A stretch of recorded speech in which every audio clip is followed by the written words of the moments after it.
For those who want to avail the 2026 overall forecast for your zodiac sign, mag-message lamang sa thehighpriestessroki@gmail.com ng inyong zodiac sign. Okay? Involving na doon ang general messages, love messages, career/business money messages, angel numbers for extra guidance, and a favorite ng lahat, ang significant events to remember. Yes, mga babes, so that's for 1-5. Pero for the whole entire 2026 na yun for your zodiac sign, no? And thank you so much sa mga nag-avail at may mga magagandang reviews and feedbacks doon. Yes, no?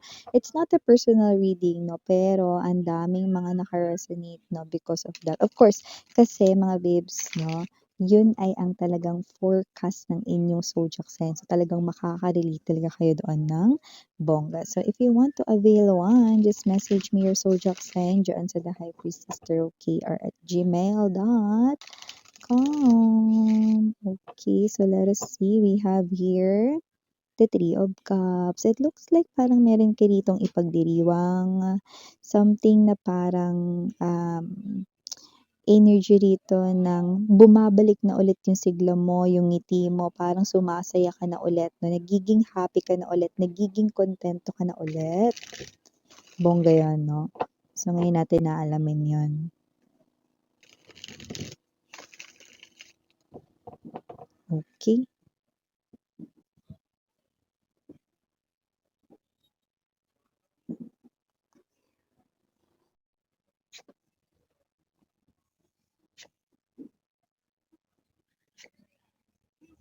Oh, wow.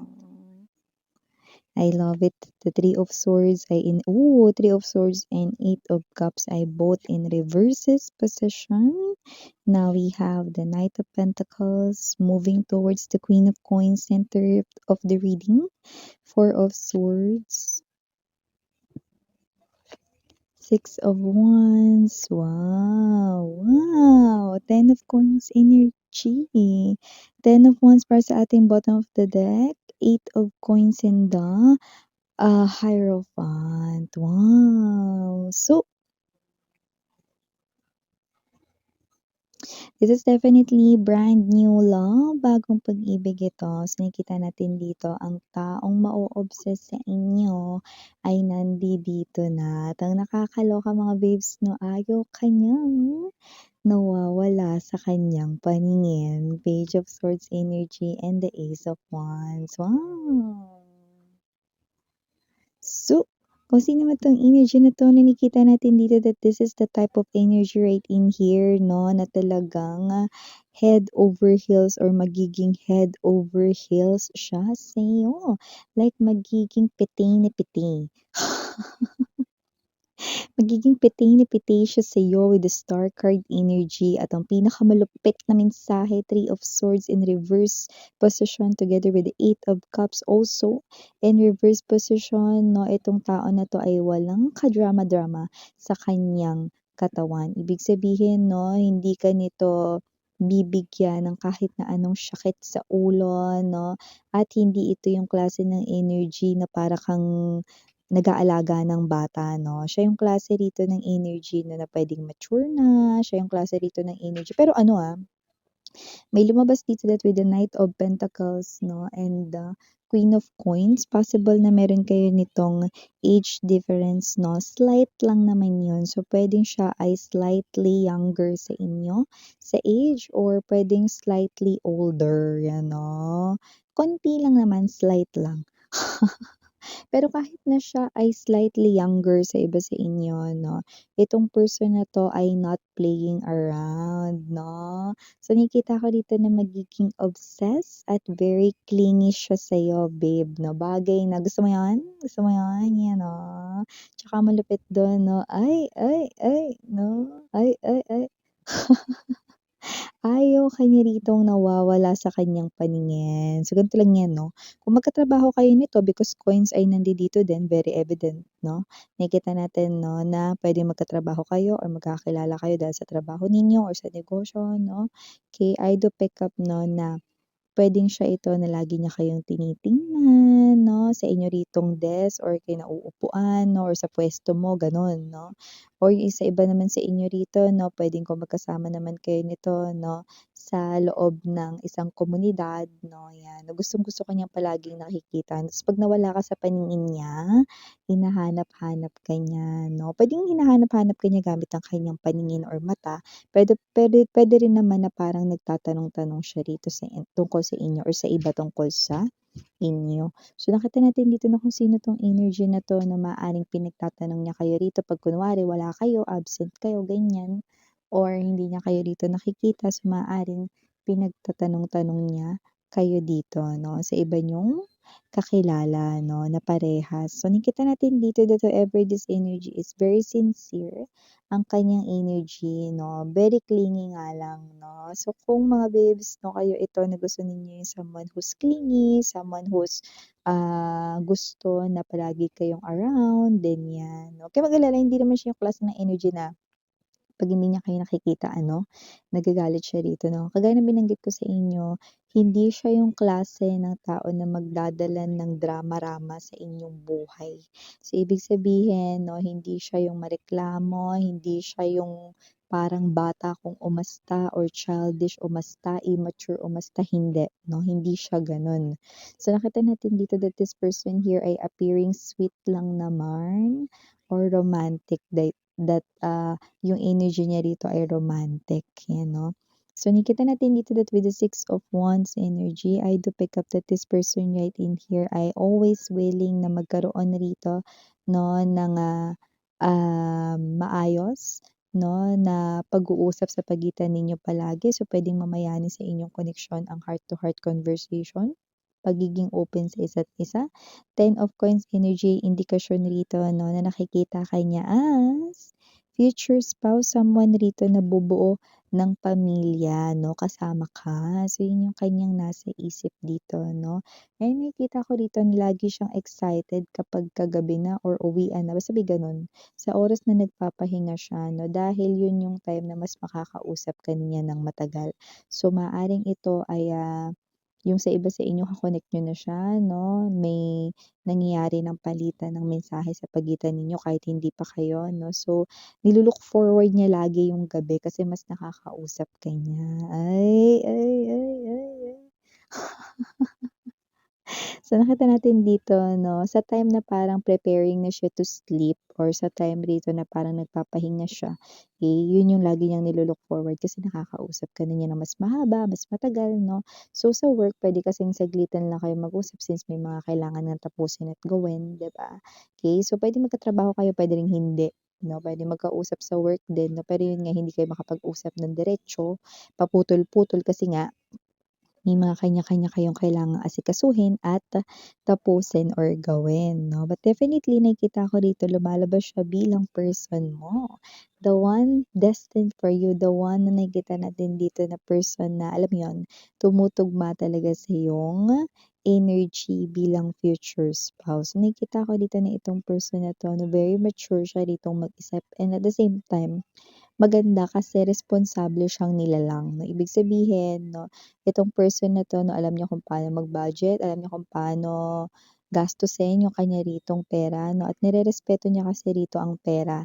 Nirerespeto niya rito mga babes 'no, yung kanya ritong naiipon, nirerespeto niya rito 'no, yung kanyang kinikita 'no. Alam niya rito 'no, na yun ay kanya ritong pinaghirapan, alam niya rito 'no, na yun ay bagay na alam niyang gastusin niya sa tama dapat. So, nakikita natin dito na kung sino man 'tong person na 'to 'no, lumalabas talaga 'no, na ito yung klase rito ng person na maiintindihan kayo rito 'no, dahil siya ay good listener, yung nakikita natin dito. And also, whoever this energy is 'no, nakakaloka kasi itong person na 'to 'no, parang, malingat lang siya 'no, na wala kayo rito 'no, parang, siya'y ano na, you know, aligaga. Gusto niya kasi dito yung lagi kayong nandiyan, gusto niya kasi rito yung lagi kayong nagkikita, gusto niya kasi rito 'no, yung lagi kayong nakakasama 'no. So, very clingy siya, pero hindi yung clingy that will make you feel uncomfortable, hindi gano'n 'no. Clingy siya to the point na mararamdaman mo na isa itong klase ng sweet gesture, lalo na kapag galing sa isang person 'no or tao na nafo-fall ka na or nagugustuhan mo na rin. O yung iba sa inyo baka kayo na nito, kasi yung iba nakita ko rito may encounters na kayo. So, puwedeng nagkakaroon na kayo rito 'no ng koneksyon pero paumpisa pa lang.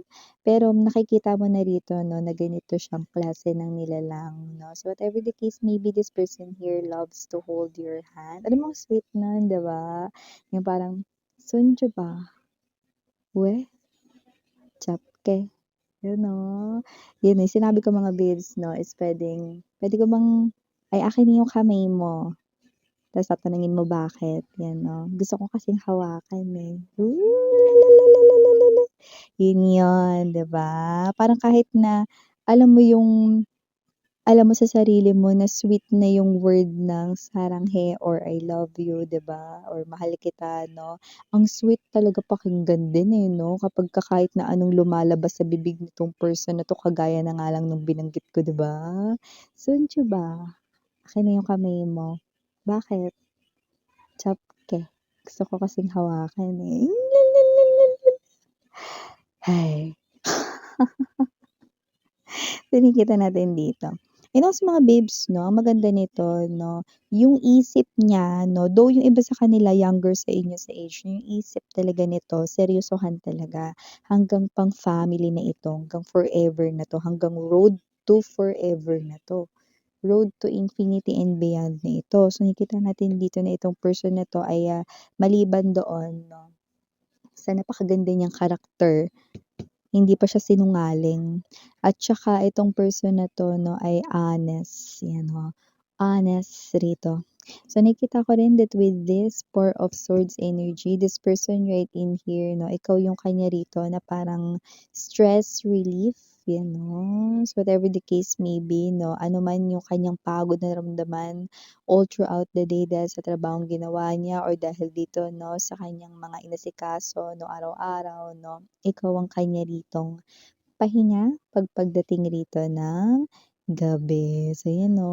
So, nakikita natin dito that this person here ay very giving ng kanyang time sa'yo.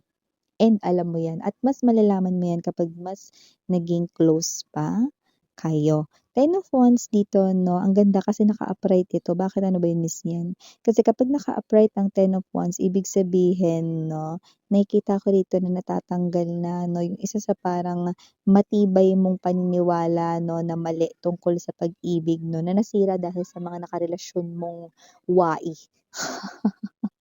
Dati 'no, yung mga walang kuwenta mong naging ex 'no, na nasira yung paniniwala mo sa love dahil sa kanila. Pero ngayon, bumabalik na ito dahil dito sa taong ito 'no, itong si clingy guy or si clingy woman na paparating sa'yo. LGBTQs, of course, welcome din kayo.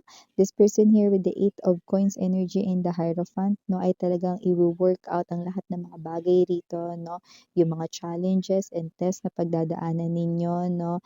Naku, nakikita kong mangunguna siya diyan 'no, siya talaga yung pinakamangunguna diyaan 'no. Alam mo yung willing siya ritong mag-adjust sa kahit na anong circumstances at sitwasyon para lamang mapanatili ang pagiging solido ng inyong koneksyon. Bongga yun guys 'no, and I do pick up that whoever this person is 'no, ang kanya ritong motto ay mapanatili ka sa buhay niya at huwag kang mawala rito sa kanyang life 'no, yun talaga yun with the Hierophant 'no, that is next higher level of commitment, meaning to say, this person here really wants to take your connection to the next level 'no. So, it's not just about casual fling, it's not just about the relationship, no boyfriend, girlfriend, it's about marriage. It's about marriage, more than wedding ceremony. Marriage, it involves right in here forever. Journey as married couple. Going to road to forever. Yan. So, ganong klase ang peg ng bet niya rito, no? Sa inyong connection. Ote! 'Di ba? Super ganda nitong nakikita nating energy ng person na ito 'no, na paparating sa inyo 'no. At ang pinakamalupit pa nun 'di ba mga babes 'no, wala kayong magiging kaagaw kasi kayo na yun, eh, kayo na yung pinakakinao-obsessan nitong person na 'to at wala ng iba akong nakikita with the star. Very, very evident na kayo lang at wala ng iba ang kanyang makikita. Kaya kung wala pa 'to sa life ninyo, this person here ay coming pretty soon. So, nakikita rin, yeah, I don't know what I'm seeing right here, no? May inantay ba kayo na parang mag-restock na items or whatever? Something na nasa cart ninyo na pwedeng iniintay ninyo, no? Or nasa wishlist ninyo, no? Yan, no? So, just take only what resonates. That might be clue for you or for this person here. Just take only what resonates, yan. And also, no, I do pick up here initials para dito sa inyong reading. Maaring initials, more initials niya. We have here H, J, M, P, R, A, E, D, C. I don't know if that's L or 1. Just take only what resonates. And last but not least, we have here the letter Y. So yeah, these are all the messages we've got right here for you. Sweethearts, again, I'm Miriana on Sarang I Love and Light. I knew.